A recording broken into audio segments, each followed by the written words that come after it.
Hello दोस्तों, बातें हमारी संस्कृति में आपका स्वागत है। आज हम अपने चैनल के माध्यम से आपको ये बताने वाले हैं कि चैत्र का नवरात्र क्यों इतना महत्वपूर्ण है। चैत्र नवरात्र सबसे ज़्यादा महत्वपूर्ण है, तो क्यों महत्वपूर्ण है? तो पहले तो आप ये जान लीजिए कि चैत्र नवरात्र बसंत ऋतु और ग्रीष्म ऋतु के बीच में मनाया जाता है, इसलिए। और इस समय हमारे सभी वृक्ष हरे भरे रहते हैं, फसलें अच्छी रहती हैं, नए नए फसल पैदा होते हैं और नवरात्रि का बहुत बड़ा पर्व मनाया जाता है। तो नवरात्रि के बारे में हम आपको बताने चल रहे हैं कि चैत्र की नवरात्रि क्यों इतना महत्वपूर्ण मानी गई है। तो चलिए हम कथा पर चलते हैं। रंभासुर का पुत्र था महिषासुर, जो अत्यंत शक्तिशाली था। उसने कठिन तप करके ब्रह्मा जी को प्रकट कर लिया, उनको प्रसन्न कर लिया। तो ब्रह्मा जी ने कहा, वश एक मृत्यु को छोड़कर जो कुछ तुमको मांगना हो मांग लो।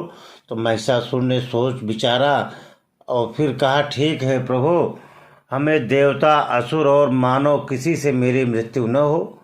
अगर मेरी मृत्यु हो तो किसी स्त्री के हाथों ही निश्चित किया जाए। ब्रह्मा जी ने एवमस्तु कहकर अपने लोक को चले गए। वर प्राप्त करने के बाद उसने तीनों लोकों पर अपना अधिकार जमा लिया और त्रिलोकाधिपति बन गया।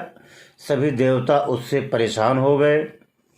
तब सभी देवताओं ने आज शक्ति जगदम्बा अम्बे का आवाहन किया और तब देवताओं की प्रार्थना सुनकर माता रानी ने चैत्र नवरात्र के दिन अपने अंश से 9 रूपों को प्रकट कर लिया। इन 9 रूपों को देवताओं ने अपने अपने सभी अस्त्र शस्त्र देकर महिषासुर को वध करने का निवेदन किया।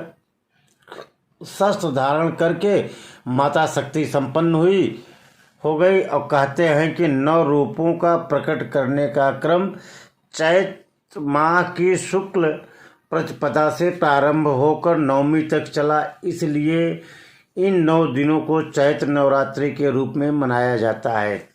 तो एक तरह से मान्यता है मित्रों कि चैत्र नवरात्र के प्रतिपदा के दिन ही माँ का जन्म हुआ था। हिंदू धर्म में और एक प्रचलित मान्यताओं के अनुसार चैत्र नवमी के पहले ही दिन माँ दुर्गा का जन्म हुआ और माँ दुर्गा के कहने पर ही ब्रह्मा जी ने इसी दिन सृष्टि का निर्माण किया था। इसलिए चैत्र शुक्ल प्रतिपदा से ही हिंदू वर्ष का शुरुआत भी होता है। इसके अलावा कहा जाता है कि भगवान विष्णु के 7वें अवतार भगवान राम का जन्म भी चैत्र नवरात्र में ही हुआ था। इसलिए धार्मिक दृष्टि से भी चैत्र नवरात्र का बहुत महत्व है। चैत्र नवरात्रि मनाने के पीछे एक और पुरानी कहानी है, जिसके अनुसार दशानन रावण की ताकत के बारे में तो सभी को पता होगा, सभी देवताओं को भी मालूम था। आजकल हम लोग रामायण में भी देखते हैं, सुनते हैं कि रावण कितना बलशाली था। इसलिए सीता को लंका से वापस लाने के लिए जब श्री राम रावण से युद्ध करने जा रहे थे, तो सभी देवताओं और ब्रह्मा जी ने माँ शक्ति की उपासना और आराधना कर उनसे विजय का आशीर्वाद लेने की सलाह दी। तब भगवान राम ने माँ शक्ति की विधिवत पूजा प्रारंभ कर दी। अब माँ को फूल अर्पित करने के लिए 108 नील कमल की व्यवस्था की, क्योंकि ब्रह्मा जी ने उनको बताया था भगवान राम को कि अगर आप 108 नील कमल से पूजा करेंगे इनकी, तभी माता प्रसन्न होगी और आपको विजय का आशीर्वाद मिलेगा। इसके साथ ही मंत्रोच्चारण के साथ पूजा शुरू कर दी गई। जब रावण को इस बात का पता चला कि श्री राम माँ चंडी की पूजा कर रहे हैं, तो उसने माँ की पूजा शुरू कर दी। उसने भी शुरू कर दिया। और रावण तो बड़ा शक्तिशाली था, ऐसे में किसी भी हाल में अपनी हार नहीं चाहता था।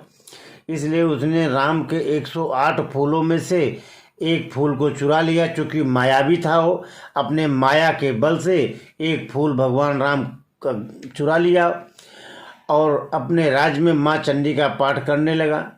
राम को इस बात का पता चला और उन्होंने जब फूल चढ़ाने लगे तो एक फूल उसमें कम पड़ गया। जब कम पड़ गया एक नीलकमल की जगह, भगवान राम अपनी एक आँख को ही अर्पित करने का प्रण कर लिया। जैसे ही भगवान श्री राम अपनी आँख निकालने के लिए अपनी तीर को धारण किया, तभी माँ ने प्रकट हो गई और उन्होंने भगवान राम को विजय श्री का आशीर्वाद दिया। जब रावण चंडी पाठ कर रहा था, तभी हनुमान जी भेष बदलकर ब्राह्मण के रूप में रावण के पास पहुँचे। पूजा कर रहे रावण से गलत मंत्र का उच्चारण करवा दिया, जिससे माँ चंडी क्रोधित हो गई और रावण को श्राप दे दिया, जिसके परिणाम स्वरूप रावण युद्ध में रावण का अंत हो गया।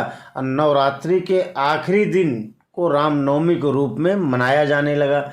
तो मित्रों, ये तो रही चैत नवरात्रि की विशेष महत्व। तो आपको पता चल गया होगा कि चैत नवरात्रि क्यों बहुत महत्वपूर्ण है, क्यों मनाई जाती है, और ये नवरात्रि आध्यात्मिक दृष्टि से मोक्ष के लिए मनाई जाती है। अगर ये जानकारी आपको अच्छी लगी हो तो हमारे चैनल को सब्सक्राइब करें, लाइक करें, और हम आपको ऐसे ही नई नई जानकारी आपको अपने चैनल के माध्यम से सभी भक्तों को हम देते रहेंगे। धन्यवाद।